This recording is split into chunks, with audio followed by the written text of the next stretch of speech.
N'empêche que la majorité des gens ne veut pas d'une scission du pays, hein. Mais bon, après, il y a de plus en plus de mondes qui vivent à part, avec chacun sa langue, ses médias, ses partis, ses universités, et la plupart ignorent tout ou presque de ce qui se passe dans l'autre communauté linguistique. Alors, est-ce que la Belgique va disparaître? Eh ben, faut se méfier. Mais genre elle disparaît et moi je disparais aussi, genre le snap de Thanos, je disparais. Moi si ça disparaissait, tout ce qui m'inquiéterait c'est oh putain et quoi, il faut faire des papiers, faut que je fasse des trucs de papier, qu'est-ce que je deviens, faut que je fasse des papiers, c'est ça, il va y avoir des papiers. Bonjour ou bonsoir à toutes celles et ceux qui nous regardent en replay. Si vous voulez un jour rejoindre la team live, vous êtes les bienvenus tous les mardis, jeudis et dimanches soirs dès 21h. Bonne rediffusion. Et maintenant culture du plein. Nota bene. Est-ce que vous vous imaginiez qu'on allait regarder ça ici un jour en stream Flamand versus Wallon. Pourquoi il y a des tensions entre Wallon et Flamand? Cocorico, Nota Bene parle de mon pays, de ma patrie. Moi, j'adore mon pays. Si c'était la guerre, je le défendrais. J'ai un gros sentiment d'appartenance. Je me considère comme nationaliste. J'aimerais d'ailleurs être flamand parce que je trouve qu'ils sont plus durs. Je suis d'accord avec eux. Non, j'en ai rien à foutre de mon pays à un tel point que je n'ai aucune idée de pourquoi les Flamands n'aiment pas les Wallons. Et du coup, apparemment c'est historique, c'est pas juste récent. Et il va l'expliquer. Moi j'habite ici parce que voilà, je sais bien que c'est compliqué à imaginer pour un Français parce que vous vous adorez, mais bon. Et moi j'adore pas mon pays, je m'en fous. Et du coup je ne connais pas son histoire, je ne connais rien de son histoire. Les cours d'histoire euros ça fait deux, mais on n'apprend pas ça aux cours d'histoire. Hein. Moi je me souviens pas qu'en histoire on a appris pourquoi les Flamands nous détestent. Hein. Je crois pas. En fait vous c'est parce que c'est clair, c'est bien médiatisé, c'est pour ça que vous êtes investis. Mais nous personne comprend rien, c'est aussi pour ça. Et on boit plus. Si vous avez compris comment fonctionne la Belgique, eh bien c'est tout simplement qu'on vous l'a mal expliqué. Enfin, c'est pas moi qui dis ça, hein. Ça c'est une expression pour souligner que les deux grandes communautés du pays, les Flamands et les Wallons, vivent une relation très complexe. Il y a une division linguistique, des différences culturelles, moi je suis Wallon moi. Et tout ça peut sembler assez récent ou au contraire remonter à une histoire très lointaine, voire même antique. Oh waouh. Nous c'est le coq, les Flamands c'est le lion. La Belgique n'a pas une dominante francophone avec une petite minorité à l'intérieur. Au contraire, c'est plutôt 60. Mon cerveau est en train de grossir à vue d'œil là. 40, parce que les Flamands sont plus nombreux. L'entente entre Wallons et Flamands est parfois rude à maintenir. Attendez, je m'arrête 2 secondes pour lire ça. Moi, je sais et je suis belge. Vous avez vu qu'il y a plus de gens qui savent pourquoi les Flamands n'aiment pas les Wallons qui ne sont pas belges que de gens qui sont belges et qui savent pourquoi. Regardez le sondage. Il y a 17% de non-belges qui savent pourquoi les Flamands n'aiment pas les Wallons et il y a 10% de belges qui savent pourquoi les Flamands n'aiment pas les Wallons. C'est dingue. Et il y a 5% qui ne savent pas. Ah oui, c'est biaisé parce qu'il y a quasi pas de belges. Bah oui, c'est ça. Bah je suis con. Bah évidemment. Et du coup, par contre, une grande majorité qui sait pas. Juste 5% par contre de belges qui savent pas. Ouais, ok. Oui, c'est vrai qu'il y a très peu de belges. C'est vrai. On oublie. C'est vrai. C'est un tout petit pays, hein. Alors. D'ailleurs, l'idée de faire cet épisode est venue lorsqu'en février 2025, Bart de Wever est devenu c'est un méchant, lui, je crois. Le nouveau Premier ministre du pays, en étant le premier indépendantiste flamand à diriger le gouvernement fédéral. 2 tiers des Belges présents savent. Ok. Du 5e au 10e siècle, les régions de l'actuelle Belgique font partie des différents royaumes et empires, mérovingiens et carolingiens, qui se font et se défont en Europe occidentale. Puis, durant la féodalité, elles se divisent encore en plusieurs principautés, toutes quasiment indépendantes des rois et des empereurs. Et j'en rajoute une couche, dans la plupart de ces principautés belges du Moyen-Âge, eh bien on parle en fait plusieurs langues. C'est fou, il y avait la Belgique au Moyen-Âge, quoi. Il y avait la France au Moyen-Âge, vous aussi avec des boucliers et des chevaliers. Donc, c'est pas si binaire, hein. Sans compter que les provinces d'aujourd'hui, c'est pas celle d'hier. Par exemple, on pourrait se dire que la région flamande actuelle, ça colle avec le comté de Flandre. Mais en fait, pas du tout. Les frontières ont beaucoup bougé et le comté médiéval est 2 fois plus petit. Mais au 14e, 15e siècle, c'est vous ça nouveau joueur entre dans la partie. Les ducs de Bourgogne. Par le jeu des mariages et des héritages, ils finissent par rassembler toutes ces principautés sous une autorité commune avec des institutions qui vont durer dans le temps. Mais attention, tout de même, cette autorité unique reste personnelle, dynastique. Mais c'est quand les fricadelles? C'est ça que je veux savoir. Ça va être super dur de se concentrer. Ah mais ça va, on est déjà à 5 minutes. Ça c'est parce qu'il fait ça super bien. La principauté de Liège fait exception, puisqu'elle est toujours restée Cocorico, standard indépendante. Après le 15e siècle... Non, les bifiroles c'est allemand je crois. C'est germanique. Ces principautés belges réunies et ils vont bientôt les introduire la maison de Bourgogne à celle de la dynastie des Habsbourg qui s'installe dans le pays. Mais ça ne dure pas vraiment, parce que les Habsbourg sont très puissants. Ils règnent aussi sur l'Espagne et sur l'Autriche. Alors Charles Quint sera le dernier d'entre eux à être né et à grandir sur le territoire belge. Car après lui, ses descendants vivront plutôt dans leur territoire d'Espagne ou d'Autriche, et ils enverront des gouverneurs pour régner à leur place sur les principautés belges. La Jupiler, c'est wallon. Oui, c'est même proche de chez moi, parce que c'est fait à Jupille. Et c'est juste à côté de chez moi, je crois. Vraiment, tout est approximatif. En 1789-1790, Vous suivez jusque-là? l'histoire de la Belgique bascule de manière décisive. C'est fou quand même, moi je savais pas qu'il y avait une histoire de la Belgique, quoi. Les principautés belges se révoltent, proclament leur indépendance. Ok. Ça, par exemple, ouais, c'est ça. Moi, je suis vers là, je crois. Un peu ici, quoi. Non, un peu plus bas, peut-être. Moi, je sais pas. Ça ressemble pas à ça, c'était pas encore comme ça, je crois. Et forment une union, les États belgiques unis. A noter que la même année, les Liégeois se révoltent aussi contre leur prince-évêque. Il y avait des Liégeois avec des vieux costumes. En 1794-95, la toute nouvelle République française conquiert l'ensemble du territoire belge et même elle annexe le tout. Cette fois, c'est la fin officielle des différentes principautés du Moyen-Âge. Ça, c'est vous, La ça. République, puis l'Empire napoléonien, ne font pas de distinction. Belges et Français sont les mêmes citoyens, Oh non! soumis aux mêmes lois. Donc ça veut dire que ça serait resté comme ça, pareil, j'aurais Macron. En 1814, une coalition de puissances alliées chasse les Français de Belgique. Alors, est-ce que ces libérateurs, ces grandes puissances européennes, vont rétablir les choses comme autrefois? Eh bien, pas du tout. Pour créer un rempart face à la France, sans demander l'avis des Belges, les Alliés décident de créer un tout nouvel État, le Royaume des Pays-Bas. Il est très vaste La weed. et il réunit les actuels Belgique et Pays-Bas. Imagine, je parlerais français si c'était resté comme ça, c'est vrai. Les troupes de ce nouveau royaume participent à la large coalition qui refoule Napoléon à Waterloo. Waterloo, ok, oui, j'ai travaillé là à un moment, oui. Il y a un grand lion. Sauf qu'on a oublié un petit détail, c'est que les Belges et les Hollandais, ils sont très différents. Et entre les deux peuples, la mayonnaise va avoir du mal à prendre. Pour commencer, il y a la religion. Les Belges sont très catholiques Oui, ça s'est resté. et les Hollandais sont plutôt protestants à l'époque. C'est la même chose. Les Hollandais parlent exclusivement le néerlandais. Les Hollandais parlent exclusivement le néerlandais, ils sont plutôt protestants, et les Belges sont plutôt catholiques, et ils parlent quoi? Et imposent cette langue qui n'est pas celle parlée par les élites flamandes et wallonnes qui préfèrent de loin le français. Ah, les élites flamandes aussi à l'époque ne parlent pas du coup encore le néerlandais et préfèrent le français les deux. C'est intéressant. En plus, il y a une inégalité politique. Les Belges sont plus nombreux et pourtant ils sont moins présents au sein des institutions dirigeantes du royaume. À l'été 1830, c'est la goutte d'eau qui fait déborder le vase.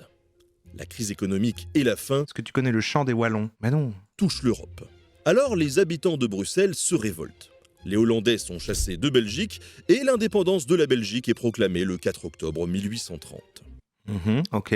À ce moment-là, il n'y a aucune animosité entre les habitants du Nord et du Sud. Les concepts mêmes de Flandre et de Wallonie n'existent pas encore dans leur sens actuel. En fait, je concentrais. Flandre et Flamand, ça désigne juste les habitants de différentes provinces C'est ça. Il n'y avait pas de barrière linguistique, c'est plus des zones, quoi. Ok. qui elles-mêmes correspondaient à l'ancien territoire du comté de Flandre. Ouais. C'est la même chose pour Wallon. Ça nomme plusieurs populations de diverses langues romanes et pas forcément du français. D'accord. Wallon, ça n'a aucun sens politique, et d'ailleurs le mot même de Wallonie n'apparaîtra que 12 ans plus tard, en 1844. Récent, ça vous saviez ça? Moi je savais Pour pas. le moment, un congrès national est élu. Vous savez l'histoire de votre pays, vous? Je crois que oui. Je crois que vous savez très bien. Cependant, seuls les hommes riches peuvent voter, ce qui fait un régime Normal. taillé sur mesure pour la bourgeoisie. Le congrès choisit aussi un souverain pour le pays, Je fais un résumé après, mais il y a un test, hein. Il y aura un test après, hein. un prince allemand qui prête serment le 21 juillet 1831, devenant alors Léopold Ier, premier roi des Belges. Oh. À l'époque, on a peu de gens qui parient sur les chances de survie de la Belgique. On a beaucoup de gens qui pensent qu'elle finira tôt ou tard par être de nouveau annexée par la France ou par les Pays-Bas. Mais en fait non, la Belgique va résister Si on avait été annexé par les Pays-Bas, je vivrais dans un pays où la weed est légale. C'est ça que t'es en train de me dire, monsieur Bénet? et elle devient même une des premières puissances industrielles du monde. Le chemin de fer, les mines de charbon et la métallurgie font de la Wallonie un centre industriel de premier plan. J'aurais eu Amsterdam, ma ville préférée, comme capitale. Ouais, mais j'aurais dû parler cette langue-là. Mais il ne faut pas s'y tromper, derrière, une grande partie de la population wallonne, ouvrière et paysanne, vit dans une immense misère, et c'est la même chose en Flandre. A l'inverse, d'immenses fortunes se constituent dans la bourgeoisie. Parler de l'allemand en plus moche. Ah, je sais pas. L'allemand, je trouve ça quand même plus moche que le néerlandais, non? C'est agressif en plus. Le néerlandais, c'est juste moche. L'allemand, c'est... ça fait peur. Et tout ce petit monde parle un français très académique. Si bien que c'est la langue d'usage au gouvernement. Il paraît d'ailleurs que la différence entre les Flamands au niveau de la langue et aux Pays-Bas, c'est bien plus notable que la différence entre les Wallons et les Français. Dans le sens, voilà, vous me comprenez quand même pas mal, quoi. Il y en a des petits mots différents. Parfois, je dis un mot et vous vous pétez votre crâne. Vous faites quoi? Mais qu'est-ce qu'il a dit? C'est quoi ce mot? Bon, ça arrive une fois de temps en temps. Mais je crois que c'est vachement plus différent, mais dans le sens que, je sais plus dans quel sens c'est, mais qu'il y en a un où en fait... je vais dire dans un sens, je sais plus dans quel sens c'est, mais imaginons pour les Flamands, l'équivalent du néerlandais comme en Hollande, c'est plus la version un peu officielle pour les documents officiels, mais c'est pas la même chose dans le parler du quotidien et c'est assez différent, ou inversement, enfin un truc comme ça, vous avez compris. Certains NL font genre qu'ils comprennent pas les Flamands. Ouais, voilà. Est-ce que c'est plus une différence comme avec les Québécois par exemple? C'est plus un accent dans ce cas. On a quand même pas mal de mots différents. Je n'aurais jamais remarqué ton accent belge, c'est gentil, j'essaie de le contrôler. Mais alors, qu'est-ce qui va commencer à opposer ce qu'on appellera bientôt la Flandre et la Wallonie? Oui. Eh ben, ça s'est fait en plusieurs temps. Tout d'abord, une opposition économique se dessine progressivement tout au long du 19e siècle. Le sud du pays est une région riche, industrielle et très urbanisée. Elle est aussi largement anticléricale. Ah oui, par contre ça je savais. Ça je savais qu'il y avait un truc comme ça, c'est-à-dire qu'à un moment c'était la Wallonie qui était riche et la Flandre qui était pauvre, et puis ça s'est inversé. Aujourd'hui c'est l'inverse. Maintenant on est les pauvres. D'ailleurs, là j'ai vu un reportage, il y a une rue, je sais plus le nom de la rue. Elle s'appelle la rue la plus pauvre de Wallonie, donc de Belgique j'imagine, et c'est une rue dans ma ville d'origine. Et plus l'écart se creuse, plus on va avoir recours fréquemment aux deux nouvelles appellations de Wallonie et de Flandre. Le problème, c'est qu'à ces différences économiques et sociales s'ajoute un clivage linguistique. En Flandre, de plus en plus de voix s'élèvent contre la domination du français au sein de l'État belge. L'État ne reconnaît pas le néerlandais et ça pourrit la vie quotidienne. D'accord. Donc à un moment, c'était vraiment la Wallonie est plus riche, ça parle français, et le néerlandais, non, c'est pas une vraie langue, voilà. Mais il y a des gens, ils parlent le néerlandais dans quand même un plein d'endroits et c'est frustrant, quoi. En fait, c'est juste, ils prennent leur revanche, quoi. C'est ainsi que naît le mouvement flamand, qui milite pour la reconnaissance du néerlandais par l'État. Oui, pourquoi pas? Et qui rejette au passage souvent l'emploi du français en Flandre, car cette langue est associée à la France, à la République anticléricale et aux idées y a des trucs de religion en plus, quoi. Modernes comme le libéralisme et le socialisme. Pendant ce temps, en Wallonie, on a aussi des réticences face à ce français. Mais on pousse moins loin et on finit par adopter cette langue. Déjà parce qu'elle est proche du wallon linguistiquement. Oui, c'est vrai qu'à la base, il y avait du wallon, en fait. C'est vrai qu'il y a le wallon. C'est vrai que c'est encore une autre langue bizarre. Les vieux, ils parlent ça. Même encore de la génération des grands-parents parlent un peu le wallon, quoi. Ça ressemble à quoi? Ça ressemble à... on dirait des mots un peu en français et mais genre tu reconnais quand t'écoutes des mots un peu qui ressemblent à du français dedans, mais je sais pas, c'est bizarre. Et il y a eu plusieurs wallons apparemment, ok, ouais. Wallon c'est l'équivalent du breton, du ch'ti, de l'alsacien, quoi. Ouais, c'est ça, c'est un peu un dialecte, machin, je sais pas quoi. Oui.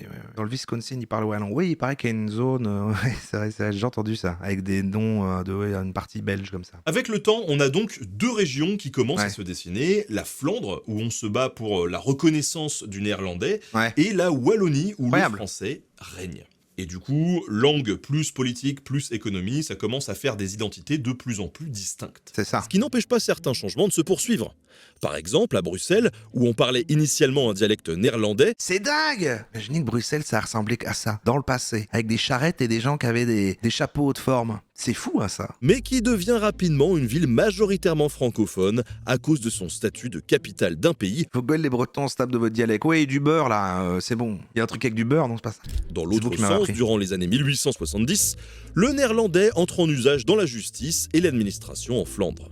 Enfin, en 1893... Ouais, le beurre sucré, c'est ça, le beurre sucré, il me semble. Grâce à une grève générale de plusieurs semaines, le mouvement ouvrier obtient que chaque homme puisse voter aux élections. C'est le début du suffrage universel masculin et ça change tout. Les Flamands représentent près de 60% de la masse de ces nouveaux électeurs. Il n'est plus possible d'ignorer leurs revendications linguistiques. En 1898, une loi reconnaît donc le néerlandais et impose le bilinguisme au sein de l'État belge. Voilà, c'est là qu'a été l'erreur. Non, c'est pas du tout un problème parce que moi j'ai pas été obligé. Normalement, c'est vrai que t'es obligé, mais je crois que c'est plus t'es proche de la frontière ou genre à Bruxelles. Mais c'est vrai que la plupart des gens que je connais à un moment dans leurs études secondaires étaient obligés de faire du néerlandais. Moi, j'ai toujours pu l'éviter. J'en ai jamais fait. Malgré les progrès, beaucoup de Flamands trouvent la reconnaissance du néerlandais trop lente et insuffisante. Oh, ça va. À Bruxelles, t'es obligé en Wallonie, c'est en option entre anglais et néerlandais. Voilà, c'est ça. Oui, moi j'ai choisi. À un moment, t'avais anglais, puis tu pouvais choisir d'avoir néerlandais en plus d'anglais ou d'avoir plus d'anglais. Moi j'ai choisi plus d'anglais, quoi. Bref, de 1894 à 1914, les uns comme les autres croient subir une défaite culturelle, Ouais. ou sociale, ou politique. L'herbe semble toujours plus verte chez le voisin. Ah, ça voilà, mais ça c'est tout le temps, hein, ça. Et vu qu'on parle de voisins, il y en a un qui est pas vraiment pratique. Dans le nord de la France, j'étais obligé de faire du néerlandais à la fac. Ah, c'est marrant ça. Ah oui, d'accord, parce que. Ah oui. Ah. Bruxelles, c'est en Flandre. Non, c'est aucun des deux, justement. C'est.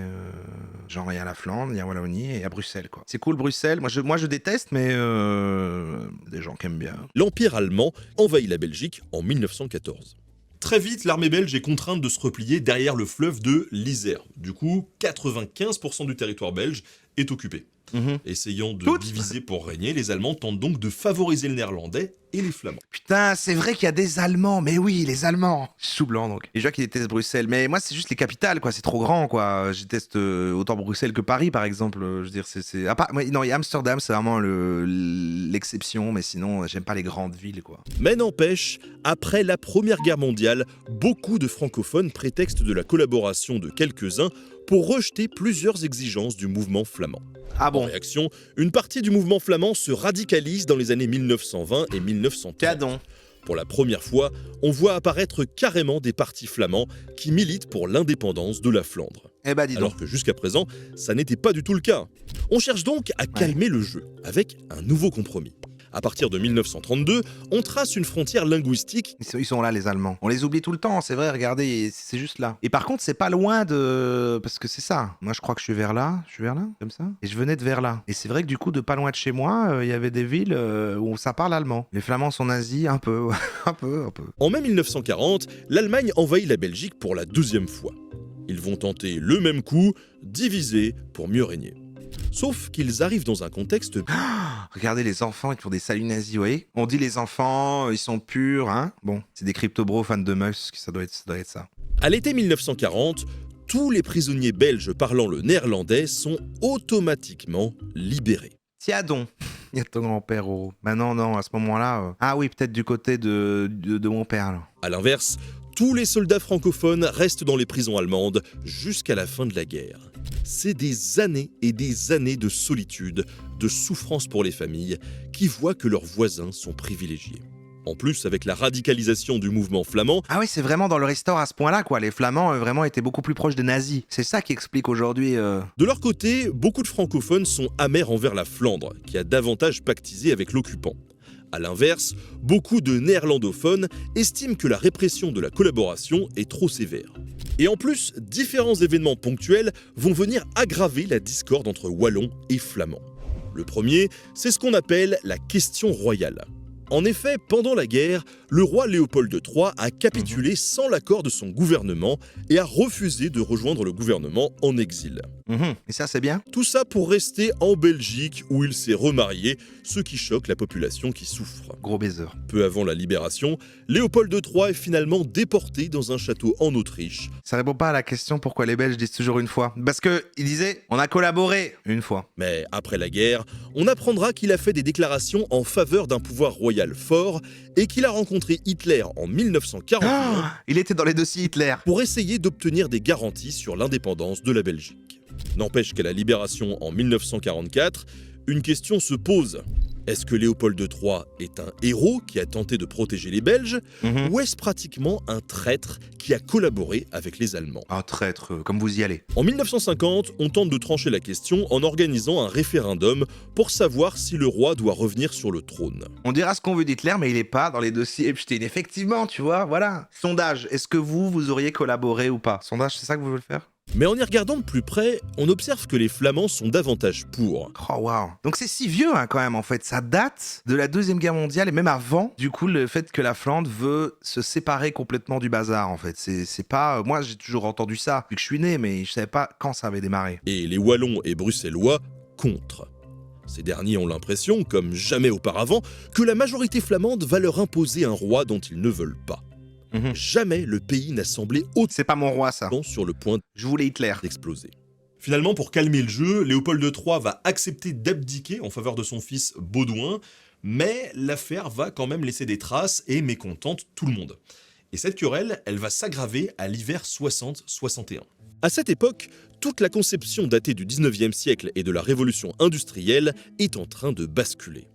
La Wallonie était riche et industrialisée, et la Flandre pauvre et rurale.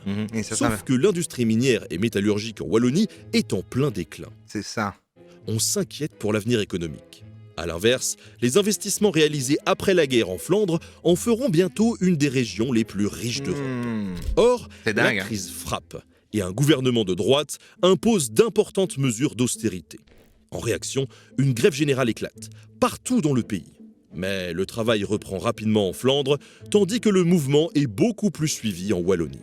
Alors, une fois la grève terminée, beaucoup de Wallons sont persuadés que le gouvernement national serait trop dominé par la majorité flamande, qui imposerait alors ses choix économiques. Ils ont acquis la conviction que la Wallonie doit se doter de pouvoirs économiques autonomes. Les choses s'aggravent encore en 1968 avec une troisième crise. L'université de Louvain a beau être située en Flandre, elle intègre toute une section francophone. Ok. Mais en 1968, des militants flamands obtiennent son départ. Donc en fait, ça existe, il y a des Belges qui ont quelque chose à foutre de la politique. Ou alors c'est à l'époque qu'ils suivaient toujours, à mon avis. C'est après qu'ils ont arrêté. Je suis super focus. Mais non, mais comme ça j'apprends. J'aurais tout oublié demain. La Belgique semble donc en péril, et pourtant, Wallons, Flamands et Bruxellois souhaitent avant tout une plus large autonomie, pas nécessairement la fin de la Belgique. Et je suis content, on est tous ensemble en train de s'intéresser, mais vous aimez bien en fait. De toute façon, vous, voilà, il dit des trucs politiques, alors là vous êtes, oh putain, génial, trop bien. Pour les Wallons, ce qui compte, c'est surtout l'autonomie économique. Alors, dans les années 70 à 80, des réformes sont entreprises pour réaliser un très vaste projet. Faire du Royaume de Belgique un État fédéral. On divise alors la Belgique en 3 communautés. La communauté française, pour les francophones de Wallonie et de Bruxelles. C'est ça. La communauté flamande, Si tard. pour les néerlandophones Genre là. de Flandre et de Bruxelles. Et enfin, la communauté germanophone, pour les 80 000 Belges C'est récent de fou. qui parlent allemand à l'est du pays. On crée aussi 3 régions économiques autonomes. La région flamande, la région wallonne et, en 1989, la région de Bruxelles-Capitale.